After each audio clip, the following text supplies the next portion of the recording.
बिहारमधील एनडीएच्या विजयानंतर आता बिहारचा मुख्यमंत्री कोण होणार हा सस्पेन्स कायम आहे। केंद्र आणि राज्यस्तरीय संघटनेमध्ये खांदेपालट होण्याची शक्यता आहे। भाजप राष्ट्रीय अध्यक्ष बदलाबाबत जोरदार चर्चा सुरू आहे। तर बिहारचा मुख्यमंत्री कोण यावरचा सस्पेन्स कायम आहे। त्याचबरोबर भाजपत राष्ट्रीय अध्यक्ष बदलासंदर्भात देखील जोरदार चर्चा सध्या सुरू आहे। अजित पवार यांच्याकडून दिल्लीमध्ये अमित शहांची भेट घेण्यात आली आहे। पार्थ पवारांच्या पुण्यातील जमीन गैरव्यवहार प्रकरणानंतर या भेटीला महत्त्व आहे। पार्थ पवारांच्या जमीन प्रकरणासंदर्भात चर्चा झाल्याची सूत्रांची माहिती आहे। जमीन प्रकरणामधील वस्तुस्थिती अजित पवार यांनी शहांना सांगितली अशीही माहिती सूत्रांकडून मिळते। काही दिवसांपूर्वी अजित पवार यांची वर्षावर फडणवीसांसोबत देखील बैठक झाली होती। अजित पवार यांनी दिल्लीमध्ये अमित शहांची भेट घेतली। अमित शहांच्या दिल्लीमधल्या निवासस्थानी दोन्ही नेत्यांमध्ये अर्धा तास चर्चा झाली। बिहार विधानसभा निवडणुकीमधल्या विजयाबद्दल अजित पवारांनी अमित शहांचं अभिनंदन केलं। राज्यातल्या काही महत्त्वाच्या विषयांवर देखील बैठकीमध्ये चर्चा झाली। आगामी स्थानिक स्वराज्य संस्थांच्या निवडणुकीबद्दल सुद्धा चर्चा झाल्याची माहिती आहे। पुण्यातल्या पार्थ पवार जमीन घोटाळा प्रकरणात अजितदादा आणि शहांमध्ये चर्चा झाल्याची माहिती सूत्रांकडून मिळते। पार्थ पवार यांच्यावर झालेल्या आरोपांबद्दल अजित पवारांनी अमित शहांना वस्तुस्थिती सांगितली अशी माहिती आहे। अजित पवार अमित शहांना काही निवडणुकीच्या शुभेच्छा द्यायला गेले नव्हते। भेट काही एका दिवसात लगे बिहारचा निवडणूक लागली ना अमित शहा अजित पवारांना भेटणार आहे असं नाहीये। भेट पूर्वनियोजितच असेल। जे पार्थ पवाराचं प्रकरण आहे, रुपया न देता 1800 कोटीची जमीन पार्थ पवारांच्या कंपनीच्या नावावर ट्रान्सफर होते आणि म्हणून अजित पवार याच्याविषयीच खुलासा करायला गेले असतील।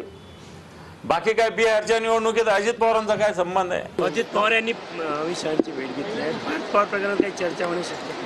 मला वाटत नाही। मला असं वाटतं की राज्यातल्या काही मुद्द्यांवर त्यांनी ती भेट घेतलेली आहे। आधी 70,000चा होता, आता कितीचा आहे? किती किती किती तुम्हाला माहिती आहे?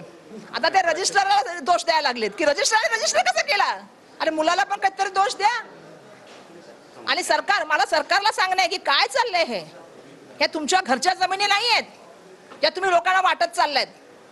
तो त्यांचेच तपास, मला त्यांच्यामध्ये काय चर्चा झाली याची माहिती नाही, पण तो सगळ्यांना समान न्याय झाला पाहिजे आणि कोणाला लपू-छपी केली तर जनता आहेत, पण आता काय होईल ते परमेश्वर माहिती आहे। मुंबई महापालिकेसाठी काँग्रेसने स्वबळाचा नारा दिलाय। काँग्रेस मुंबईमध्ये स्वबळावर लढणार असल्याची घोषणा काँग्रेसचे महाराष्ट्र प्रभारी रमेश चेन्नीथला यांनी केली। मुंबई काँग्रेसचे एकदिवसीय शिबिर पार पडलं। यानंतर चेन्नीथलांनी काँग्रेसची भूमिका स्पष्ट केली। मुंबई महानगर पालिका के चुनाव में कांग्रेस पार्टी अकेले लड़ेंगे। 227 सीटों में लड़ेंगे। हमारे जिला Congress committee, block Congress committee और पदाधिकारी सारे लोगों की इच्छा यही है कि अकेला लड़ना क्या है, हम अकेले लड़ेंगे। मारहाणीची भाषा आमच्या सुसंस्कृत पक्षाला धरून नाही असं वर्षा गायकवाड यांनी म्हटलं। मनसेसोबतच्या आघाडीवरच्या प्रश्नाला वर्षा गायकवाड यांनी हे उत्तर दिलं। बिहारमधल्या ऱ्हासानंतर सुद्धा काँग्रेस असा निर्णय घेते असं पेडणेकर यांनी म्हटलंय। मुंबईच्या बाबतीमध्ये बोलायचं झालं तर मुंबईमध्ये सातत्याने विकासावर बोलणारी मंडळी आम्ही आहोत आणि मुंबईकरांचा त्रास आम्ही रोज बघत आहोत। आणि म्हणून एक अपेक्षा मी करत होते की सगळ्यांनी मुंबईने एकत्र येऊन बोलण्याची गरज आहे, कारण मुंबई देशाची आर्थिक राजधानी आहे। पण काही पक्षांच्या माध्यमातून सातत्याने जे मारहाण केली जाते किंवा एक कायदा सुव्यवस्थेच्या व्यवस्था जी आपल्या हातात घेतली जाते आणि भाषा जी वापरली जाते ती भाषा कदाचित आमच्या संस्कृतीला ते धरणारी भाषा नाही। आणि म्हणून मला अपेक्षा ही आहे की तुम्ही जे प्रश्न विचारला मला की XYZ मुळे तुम्ही त्या ठिकाणी गेलात का, ह्या संदर्भामध्ये आपल्याला सुद्धा माहिती आहे की आमची भूमिका नेहमी राहिलेली महाविकास आघाडीमध्ये की कॉमन मिनिमम प्रोग्राम झाला पाहिजे। आता ह्यांच्या नेत्यांनी बिहारचं एकंदर झालेलं राज बघूनही त्यांना वाटत असेल अशा पद्धतीने जावं तर त्यांना कोणी थांबवू नाही शकत। त्यांच्या वरिष्ठ थांबवू शकतात। जे निर्णय घेत आहेत जे पक्षाचे प्रमुख म्हणून त्यांना ते योग्य वाटतंय का हा मोठा प्रश्न आहे आणि काही दिवसात ते योग्य की अयोग्य कळेल।